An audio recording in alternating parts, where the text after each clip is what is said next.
শুৱনি আমাৰ চোতালখনি গৰু ছাগলীৰে ভৰা। দেখিছে একদম গাঁৱলীয়া এটা সুন্দৰ পৰিৱেশ, কি ধুনীয়া সেউজীয়া হৈ আছে। আৰু এইফালে এই বৰ্তাজনে একদম জেওৰা দি আছে। আৰু এইফালে বান্দৰৰ মাত শুনি আকৌ আমাৰ ৰকীয়ে ৰৈ থাকিব পৰা নাই, কাণ থিয় কৰি শুনিছে। আৰু যি কি নহওক আহিলোঁ বৰ্তমান মই বেঙেনা কেইটামান ছিঙিম বুলি পিটিকা কৰি খাই বৰ ধুনীয়া লাগে দেই। আৰু চাওকচোন বৰষুণটো আহি গ'ল আৰু ফুলকেইপা কি ধুনীয়াকৈ একদম ৰৈ আছে। আৰু এইফালে দেখিছে আমাৰ একদম গৰু ছাগলী মানে হাঁহ গোটেইগালে মিটিং পাতিছে।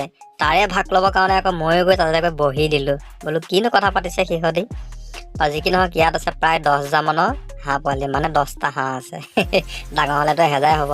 আৰু এইটো কি চৰাই বাৰু জানেনে আপোনালোকে? আৰু ফুলপাহ চাওকচোন, বৰষুণ দি দিলে ইমান ধুনীয়া চফা হৈ গৈছে।